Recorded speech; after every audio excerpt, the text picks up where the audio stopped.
Thailand is bracing for a flood of refugees from Myanmar as the army steps up airstrikes near their shared border. 10,000 people have had to flee their homes in Karen State. Prime Minister Prayut Chan-o-cha says that he's ready for the arrivals, but insists that Myanmar's problems are an internal one. Baskets brimming with belongings. Thousands of ethnic Korean villagers are fleeing Myanmar into next-door Thailand. And the exodus is expected to continue. As fears grow, the military will conduct more airstrikes in the eastern state. Thailand, which is already home to tens of thousands of Korean people, says it's bracing for more arrivals.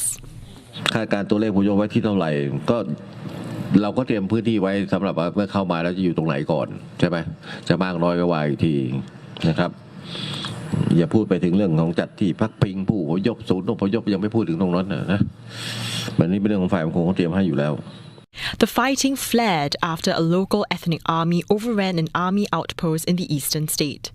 The Korean National Union is one of Myanmar's largest non-state armed groups.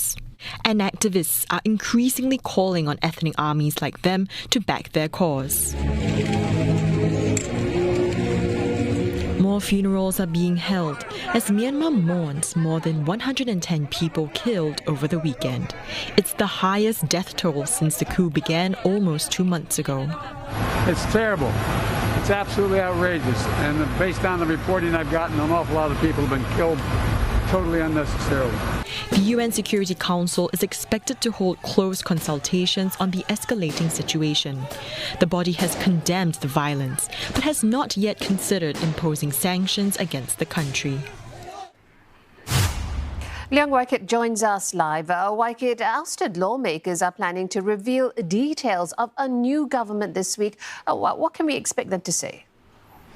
Well, they're expecting to unveil this national unity government, and it's not a new concept. It was first mooted back in 2020 after Ms. Aung San Suu Kyi's NLD party won the elections. They had almost immediately reached out to some 50 ethnic parties, telling them, guys, let's sit down together and see how we can form this national unity government. Talks back then were slow, but many observers say it's good and significant, given that the NLD had always been blamed for neglecting the ethnic parties in the 5 years when they were in power. Now that this national unity government again is mooted after the coup, it is significant. Of course, in the eyes of the Myanmar army, this national unity government is likely to be illegal, even committing high treason even. But the significance is that, on a few fronts. One, it shows that there is continued talks between the ousted lawmakers and the ethnic armed groups. Bear in mind that the ousted lawmakers are in hiding. Some may not be in Myanmar, but the armed groups, parties, the ethnic parties are still in Myanmar.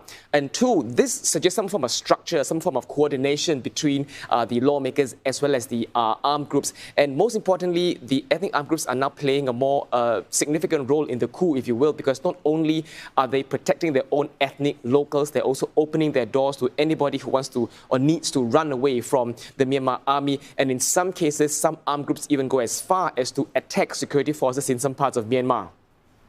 Yet, the Myanmar government, army rather, seems to be doubling down on airstrikes even as refugees continue to flee to Thailand.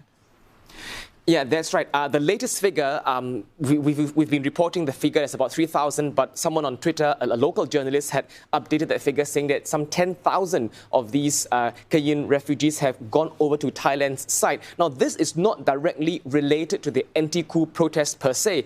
You can look at it as a tit-for-tat action, because if you recall, on the Saturday morning of the Armed Forces Day, the Kenyan troops had attacked the Myanmar army on that important day. Now, one local one observer who is an expert on conflicts rightly pointed out that it's going to be symbolic, because the army is not going to sit down and do nothing. Indeed, almost straight away, the army had retaliated by launching airstrikes on the that area in Kenyan State, which is southeast of Myanmar. But if you take a step back, this could potentially blow out of proportion, because already we are seeing clashes between ethnic armed groups and the military even before the coup.